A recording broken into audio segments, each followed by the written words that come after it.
നമ്മുടെ ദഹനം കറക്റ്റ് അല്ലെങ്കിൽ നമുക്കൊരു ദിവസം കൃത്യമായിട്ട് ശോധന ഇല്ലെങ്കിൽ തന്നെ നമ്മൾ ആകെ ഡിസ്റ്റർബ്ഡ് ആയിരിക്കും. നമ്മുടെ മൊത്തത്തിലുള്ള ദൈനംദിന പ്രവർത്തനങ്ങൾ തന്നെ അത് ബാധിക്കാറുണ്ട് അല്ലേ? അപ്പോൾ നമ്മുടെ ഗട്ടിൻ്റെ ഹെൽത്ത് എങ്ങനെയൊക്കെ നമ്മൾ ശ്രദ്ധിക്കണം, അല്ലെങ്കിൽ ഗട്ടിൻ്റെ ഹെൽത്തിനെ സപ്പോർട്ട് ചെയ്യുന്ന ഫാക്ടേഴ്സ് എന്തൊക്കെയാണ്, എന്താണ് പ്രോബയോട്ടിക്സ് എന്നൊക്കെ നമുക്ക് ഈ വീഡിയോയിലൂടെ ഡീറ്റെയിൽഡ് ആയിട്ട് നോക്കാം. ഞാൻ ഡോക്ടർ പ്രിയ, QNB ഹെൽത്ത് കെയറിലെ ഹോമിയോപ്പതിക് ഫിസിഷ്യനാണ്.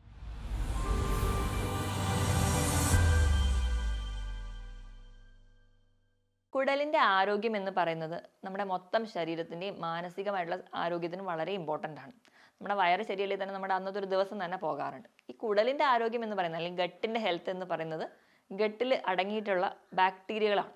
ബാക്ടീരിയകൾ എന്ന് പറയുമ്പോൾ നമ്മൾ കരുതും എന്തോ രോഗങ്ങൾ ഉണ്ടാക്കുന്ന ഒരു ഓർഗാനിസം അല്ലേ എന്ന്. ഇതല്ലാതെ തന്നെ നമ്മുടെ ശരീരത്തിൽ ഒരുപാട് ബാക്ടീരിയകളുണ്ട്, നമുക്ക് ഗുണം ചെയ്യുന്ന ബാക്ടീരിയകൾ. നമ്മുടെ ആമാശയത്തിൽ ഇങ്ങനെ ഒരുപാട് ബാക്ടീരിയകളും ഫംഗസും ഒക്കെ ഉണ്ട്. ഇവ നമുക്ക് ഒരുപാട് സപ്പോർട്ട് ചെയ്യുന്നുണ്ട്. അപ്പം ഇവയുടെ ഒരു ബാലൻസ്, അല്ലെങ്കിൽ ഇവരുടെ ഒരു ലെവൽ മെയിൻറ്റെയിൻ ചെയ്യാൻ സഹായിക്കുന്ന ഒന്നാണ് പ്രോബയോട്ടിക്സ്, അല്ലെങ്കിൽ ഇവരുടെ ഒരു ഗ്രോത്ത് ഫ്ലറിഷ് ചെയ്ത് നിർത്തുന്ന ഒന്നാണ് പ്രോബയോട്ടിക്സ്. കുടലിൽ കാണുന്ന ബാക്ടീരിയകൾ എന്ന് പറയുന്നത് പ്രധാനമായും 2 ടൈപ്പാണുള്ളത്. ഒന്നാമത്തെ ലാക്ടോബാസിലസ്. ലാക്ടോബാസിലസ് എന്ന് പറയുമ്പോൾ പാലിലൊക്കെ അടങ്ങിയിട്ടുള്ള മധുരം അല്ലെങ്കിൽ കാർബിനെയൊക്കെ ഡൈജസ്റ്റ് ചെയ്യാൻ വേണ്ടി സഹായിക്കുന്ന ബാക്ടീരിയകളാണ്. രണ്ടാമതാണ് ബിഫിഡോ ബാക്ടീരിയ. ബിഫിഡോ ബാക്ടീരിയ എന്ന് പറഞ്ഞാൽ കുടലിൻ്റെ ഇന്നർ ലൈനിങ്ങിനെ സപ്പോർട്ട് ചെയ്യുക, അതുപോലെ കുടലിലൊക്കെ ഉണ്ടാകുന്ന മൂവ്മെൻറ്റ്സ് കറക്റ്റായിട്ട് നിർത്തുക, അതായത് IBS പോലെയുള്ള രോഗങ്ങളെയൊക്കെ തടയാൻ സഹായിക്കുന്നവയാണ്. ഇവയാണ് ബാക്ടീരിയകളുടെ കൂട്ടത്തിൽ ഏറ്റവും പ്രധാനപ്പെട്ടത്. ഇനി ഫംഗസ് ആയിട്ടുള്ളതാണ് സെക്കാരോമൈസിസ് ഒക്കെ. അവയും നമ്മുടെ ഈ കുടലിൻ്റെ പ്രവർത്തനം കൃത്യമായിട്ട് നിർത്താനും, നമുക്ക് ഒരുപാട് ഫുഡ് ഇൻഫെക്ഷൻസ് ഒക്കെ വരാൻ ചാൻസ് ഉണ്ടെങ്കിൽ അത് മാക്സിമം തടയുക, അല്ലെങ്കിൽ അത് പ്രൊട്ടക്ട് ചെയ്ത് നിർത്തുക, നമുക്ക് വരാതിരിക്കാൻ വേണ്ടി.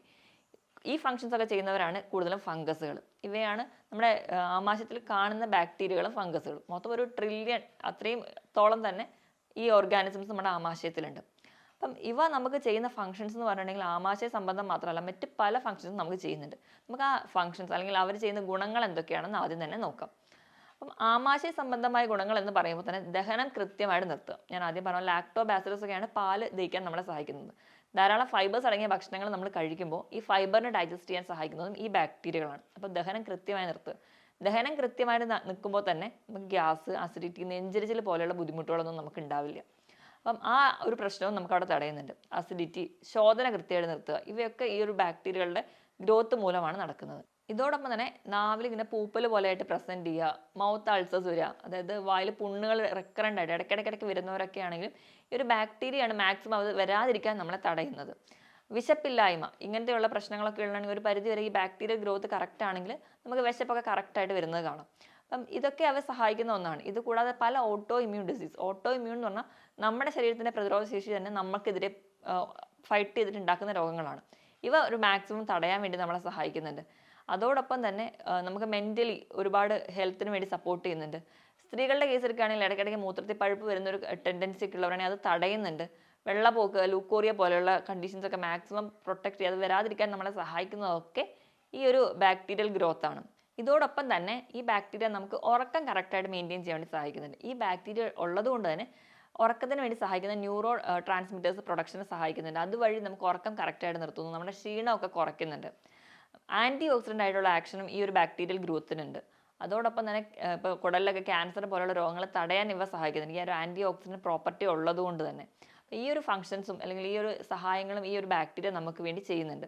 ഇതോടൊപ്പം തന്നെ ചില വൈറ്റമിൻ്റെ പ്രൊഡക്ഷനും ഈ ബാക്ടീരിയൽ ഗ്രോത്ത് നമ്മളെ സഹായിക്കുന്നുണ്ട്. ഇപ്പോൾ വൈറ്റമിൻ B കോംപ്ലക്സ്, ബയോട്ടിനൊക്കെ പ്രൊഡക്ഷൻ സഹായിക്കുന്നതും ഈ ഒരു ഗ്രൂപ്പ് ബാക്ടീരിയകൾ തന്നെയാണ്. അപ്പം ബാക്ടീരിയൽ ഗ്രോത്ത് നല്ലപോലെ നിലനിർത്തുക എന്ന് പറയുന്നത് ഭയങ്കര ഇമ്പോർട്ടൻ്റ് ആണ്. നമ്മുടെ ശരീരത്തിലെ പല അവയവങ്ങളെയും നമ്മുടെ മൊത്തത്തിലുള്ള ഫിസിക്കൽ, മെൻ്റൽ ഹെൽത്തിനെയൊക്കെ സഹായിക്കുന്ന ഒന്നാണ് ഈ ഒരു ബാക്ടീരിയൽ ഗ്രോത്ത്. അപ്പോൾ ഇത് നമ്മൾ മാക്സിമം എപ്പോഴും കൺസേർവ് ചെയ്ത് നിർത്താൻ വേണ്ടി ശ്രദ്ധിക്കണം. എപ്പോഴാണ് ഈ ബാക്ടീരിയൽ ഗ്രോത്ത് നശിക്കുന്നത് നോക്കിക്കഴിഞ്ഞാൽ കൂടുതൽ നമ്മൾ മെൻ്റലി ഭയങ്കര സ്ട്രെസ്സാണ്, ആൻസൈറ്റി, ടെൻഷനൊക്കെ ഉണ്ടാകുന്ന സമയത്താണ് ഈ ഒരു ബാക്ടീരിയൽ ഗ്രോത്ത് നശിച്ചു പോകുന്നത്. ഇത് കൂടാതെ തന്നെ ആവശ്യമില്ലാതെ നമ്മൾ ആൻറ്റിബയോട്ടിക്സ് എടുക്കുക, നമ്മൾ തന്നെ ഒരു ഡോക്ടറുടെ കൺസൾട്ടേഷൻ ഒന്നും ഇല്ലാതെ നമ്മൾ തന്നെ ചികിത്സിക്കുക, നമ്മൾ അതിൻ്റെ ഭാഗമായിട്ട് ഒരുപാട് ആൻറ്റിബയോട്ടിക്സ് എടുക്കുമ്പോൾ ഈ ഗുണകരമായിട്ടുള്ള ബാക്ടീരിയകളൊക്കെ നശിക്കാൻ കാരണം. പിന്നെ മദ്യപാനം, പുകവലി പോലെയുള്ള ശീലങ്ങളുണ്ടെങ്കിൽ അതും നിങ്ങളുടെ ഈ ബാക്ടീരിയൽ ഗ്രോത്ത് നശിപ്പിക്കാൻ കാരണമാകും. പിന്നെ നമ്മൾ ഇന്നൊരു ശീലമായി മാറിയിട്ടുള്ള അജിനോമോട്ടോ അടങ്ങിയ ഭക്ഷണങ്ങൾ, അതുപോലെ തന്നെ ഒരുപാട് ഹോട്ടൽ ഫുഡിലൊക്കെ നമുക്കറിയാം ആഡഡ് കളേഴ്സ് ഉണ്ടാവും.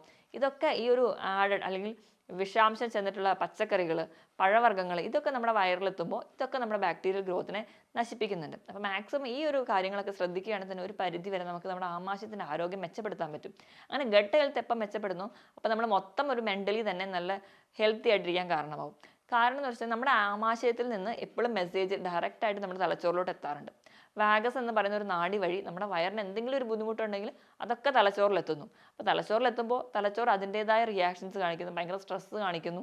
അതുകൊണ്ട് തന്നെയാണ് ഇപ്പോൾ നമുക്കറിയാം പല അമ്മമാരൊക്കെ നമ്മുടെ ക്ലിനിക്കിൽ വന്ന് പറയുന്നുണ്ട്, എക്സാം ആകുമ്പോഴത്തേക്കും കുട്ടി ഭക്ഷണം കഴിക്കുന്നില്ല, കുട്ടിക്ക് വിശപ്പില്ല, അല്ലെങ്കിൽ എവിടെയെങ്കിലും ഒന്ന് പോകണം, അല്ലെങ്കിൽ ഒരു ആൻസൈറ്റി, ഒരു ടെൻഷൻ ഉണ്ടെങ്കിൽ കുട്ടി ഭക്ഷണം കഴിക്കില്ല, കൊച്ചിന് ഭയങ്കര ടെൻഷനാണ് അതുകൊണ്ടാണ് ഭക്ഷണം കഴിക്കാത്തത് എന്നൊക്കെ. അപ്പം എപ്പോഴും നമ്മുടെ ആമാശയവും തലച്ചോറും നമ്മൾ ലിങ്ക്ഡ് ആണ്. അപ്പോൾ നമ്മൾ ആമാശയം കറക്റ്റ് അല്ലെങ്കിൽ നമുക്ക് ഈ പറയുന്ന സ്ട്രെസ്സും ആൻസൈറ്റിയും ഒക്കെ വരുന്നു. സ്ട്രെസ്സ് കൂടുമ്പോൾ നമുക്ക് വീണ്ടും ഉറക്കമില്ലായ്മ വരുന്നു. അപ്പോൾ മൊത്തം നമ്മുടെ എല്ലാ ഫങ്ഷൻസിനെയും ഡിപ്പെൻഡ് ചെയ്തിരിക്കും. അപ്പോൾ ഗട്ടിൻ്റെ ഹെൽത്ത് എപ്പോഴും വളരെ ഇമ്പോർട്ടൻ്റ് ആണ്. അതുപോലെ തന്നെ നമ്മൾ ഹാപ്പി ആക്കി നിർത്തുന്ന ഒരു ഹോർമോണാണ് സെറട്ടോണിൻ എന്ന് പറയുന്നത്. ഇതൊരു പരിധി വരെ നമ്മുടെ കുടലിൽ ഉണ്ടാവുന്ന ഒരു ഹോർമോണാണ്. അപ്പം ഈ ഒരു ലെവൽ മെയിൻറ്റെയിൻ ചെയ്യാനൊക്കെ ഈ ഒരു ബാക്ടീരിയ നമ്മളെ സഹായിക്കുന്നുണ്ട്. അപ്പം അതായത് കുടലിൻ്റെ ആരോഗ്യം ബാക്ടീരിയ കീപ്പ് ചെയ്യുന്നു, അതുവഴി നമുക്ക് ഈ ഹോർമോൺ പ്രൊഡക്ഷൻ നടക്കുന്നു, നമ്മൾ നല്ല മൂഡൊക്കെ ഹാപ്പി ആയിട്ടിരിക്കാൻ വേണ്ടി സഹായിക്കുന്നുണ്ട്. അപ്പോൾ സെറട്ടോണിൻ്റെ ഒരു പ്രൊഡക്ഷൻ കൂട്ടുന്ന ചില ഭക്ഷണങ്ങളാണ് നമ്മൾ പറയുന്ന കോഫി, ചോക്ലേറ്റ്, ചിക്കൻ, അതുപോലെ മുട്ട. അതുകൊണ്ടാണ് പൊതുവേ ഈ ഒരു ചോക്ലേറ്റ്സ് ഒക്കെ കഴിക്കുന്ന സമയത്ത് കുറച്ചുകൂടി ഒരു ഹാപ്പി മൂഡിലോട്ട് നമ്മൾ മാറി വരുന്നത്. അപ്പോൾ ഈ സെറട്ടോണിൻ്റെ ലെവൽ മെയിൻറ്റെയിൻ ചെയ്യുക എന്ന് പറയുന്നത് നമുക്ക് വളരെ ഇമ്പോർട്ടൻ്റ് ആണ്. അപ്പോൾ കുടലിൻ്റെ ആരോഗ്യം മെച്ചപ്പെടുത്തുമ്പം ഈ ഒരു കാര്യം കൂടി നമ്മൾ ശ്രദ്ധിക്കണം. ഇതൊക്കെയാണ് പ്രധാനമായിട്ടും ഒരു തലച്ചോറും ആമാശയം തമ്മിലുള്ള ഒരു ലിങ്ക് എന്ന് പറയുന്നത്. ഇനി നമ്മൾ എന്തൊക്കെ ഭക്ഷണങ്ങളാണ് അല്ലെങ്കിൽ എന്തൊക്കെയാണ് പ്രോബയോട്ടിക്സ് എന്ന് നോക്കാം. നമ്മുടെ ദൈനംദിന ഭക്ഷണങ്ങളിൽ നമ്മൾ കഴിക്കുന്ന പലതും ഒരു പ്രോബയോട്ടിക് ആണ്, പക്ഷെ നമ്മൾ തന്നെ തിരിച്ചറിയാതെ പോകുന്ന ഒന്നാണ്. ഏറ്റവും ഇമ്പോർട്ടൻ്റ് എന്ന് പറയുന്നത് തൈരാണ്. പുളിയില്ലാത്ത തൈര് ഒരു 3-4 സ്പൂൺ സ്ഥിരമായി കഴിക്കുന്നത് നമ്മുടെ ഭക്ഷണത്തിൽ ഉൾപ്പെടുത്തുക ആണെങ്കിൽ അത് വളരെ നല്ലതാണ്. മാക്സിമം നിങ്ങൾ ഉച്ചനേരം തൈര് കഴിക്കാൻ വേണ്ടി ശ്രദ്ധിക്കുക. രാത്രി അല്ലെങ്കിൽ മോർണിംഗ് കഴിക്കാതിരിക്കാൻ വേണ്ടി നോക്കുക. ഉച്ചനേരം നിങ്ങൾ കഴിവതും എല്ലാ ദിവസവും തന്നെ തൈര് കഴിക്കുകയാണെങ്കിൽ അതിൽ തന്നെ നമുക്ക് നല്ല ബാക്ടീരിയ ഗ്രോത്ത് മെയിൻറ്റെയിൻ ചെയ്യാൻ പറ്റും. അപ്പോൾ നമുക്കറിയാം കുഞ്ഞു കുട്ടികളാണെങ്കിൽ അത് ബേസിക്കലി നമ്മൾ ചോറ് കൊടുത്ത് തുടങ്ങുമ്പോൾ തന്നെ നമ്മൾ പറയുന്നുണ്ട് കൊച്ചിന് തൈര് ചേർത്ത് ഫുഡ് കൊടുക്കുകയാണെങ്കിൽ കുട്ടീൻ്റെ വയറ് ശരിയായിട്ട് നിർത്തുന്നു. അതാണ് ഏറ്റവും ബേസിക്, കാരണം അതാണ് റിച്ച് പ്രോബയോട്ടിക് എന്ന് പറയുന്നത്. പിന്നെ നമ്മൾ വാങ്ങുന്ന യോഗേർട്ട് ആണെങ്കിലും നമുക്ക് നല്ലൊരു പ്രോബയോട്ടിക് തന്നെയാണ്. ഇനി നമ്മുടെ തന്നെ പൂർവികർ അവരറിയാതെ തന്നെ കഴിച്ച ഏറ്റവും വലിയ പ്രോബയോട്ടിക് അല്ലെങ്കിൽ ഏറ്റവും ഹെൽത്തി ആയിട്ടുള്ള പ്രോബയോട്ടിക് എന്ന് പറയുന്നത് പഴങ്കഞ്ഞിയാണ്. അപ്പോൾ പഴങ്കഞ്ഞി തന്നെ പല ടൈപ്പായിട്ടുണ്ട്. നമുക്ക് ഉള്ളി ചേർത്തിട്ട് കഴിക്കാം, അല്ലെങ്കിൽ അതിൽ പല മിക്സിങ്, പല ഓരോരോ സ്റ്റേറ്റിലാണെങ്കിലും പല രീതിയിലാണ് അവർ കഴിക്കുക. അപ്പോൾ എന്ത് കഴിക്കുന്നതും പഴങ്കഞ്ഞി കഴിക്കുകയാണെങ്കിൽ അത് വളരെ ഹെൽത്തിയാണ്. അപ്പോൾ പഴങ്കഞ്ഞിനോടൊപ്പം തന്നെ തൈര് കൂടി മിക്സ് ചെയ്തൊക്കെ രാവിലെ കഴിക്കുന്നവരാണെങ്കിൽ അത് ഏറ്റവും റിച്ച് സോഴ്സ് ഓഫ് പ്രോബയോട്ടിക് ആണ്. ഇതോടൊപ്പം തന്നെ നമ്മൾ സ്ഥിരമായിട്ട് വീട്ടിൽ കഴിക്കുന്ന ഒന്നാണ് അച്ചാറുകൾ. ഏത് ടൈപ്പ് അച്ചാറാണെങ്കിലും നമ്മൾ കടയിൽ നിന്ന് വാങ്ങുന്നതല്ല, നമ്മൾ വീട്ടിൽ തന്നെ ഉണ്ടാക്കുന്നതാണെങ്കിൽ അത് നല്ലൊരു പ്രോബയോട്ടിക് ആയിട്ട് ആക്ട് ചെയ്യും. എപ്പോഴും നമ്മൾ ആലോചിക്കുക, നമ്മൾ കടുക് ഒക്കെ ചതച്ചിട്ട് നല്ലെണ്ണയിൽ ഉണ്ടാക്കുന്ന അച്ചാറുകളാണെങ്കിൽ അതിനകത്ത് നടക്കുന്ന ഫെർമെൻറ്റേഷനാണ് പ്രോബയോട്ടിക് ആയിട്ട് ആക്ട് ചെയ്യുക. വിനാഗിരിയൊക്കെ അധികം ഉപയോഗിക്കാതെ തന്നെ ഉണ്ടാക്കാൻ വേണ്ടി ശ്രദ്ധിക്കുക. അപ്പോൾ നമുക്ക് നല്ലൊരു പ്രോബയോട്ടിക് ആയിട്ട് ആക്ട് ചെയ്യാവുന്നുണ്ട്.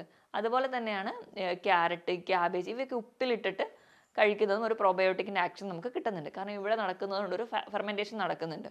അപ്പോൾ ഉപ്പിലിടുക എന്ന് പറയുമ്പോൾ അവ മുറിച്ചിട്ട് ഉപ്പിലിട്ടിട്ട് ഒരു പുറത്ത് റെഫ്രിജറേറ്ററിൽ വെക്കേണ്ട കാര്യമില്ല, പുറത്ത് തന്നെ വെക്കും. ഒരു 1 വീക്കൊക്കെ പുറത്ത് വെച്ച് കഴിയുമ്പോൾ തന്നെ നമുക്ക് കിട്ടുമ്പോൾ ആ ഒരു അതിനകത്ത് കിട്ടുന്ന ഫ്ലൂയിഡ് അല്ലെങ്കിൽ ആ ഒരു ലിക്വിഡും നല്ല പ്രോബയോട്ടിക് ആണ്. നമുക്ക് ഈ ഒരു ക്യാരറ്റ് അല്ലെങ്കിൽ ക്യാബേജ് എന്ന് പറയുന്നത് അതെടുത്തിട്ട് വീണ്ടും ഫ്രിഡ്ജിൽ വെക്കുകയാണെങ്കിൽ അത് കുറച്ച് നാളത്തേക്ക് ഇരിക്കുകയും ചെയ്യും. അതും നല്ലൊരു പ്രോബയോട്ടിക് ആയിട്ട് ആക്ട് ചെയ്യുകയും ചെയ്യും.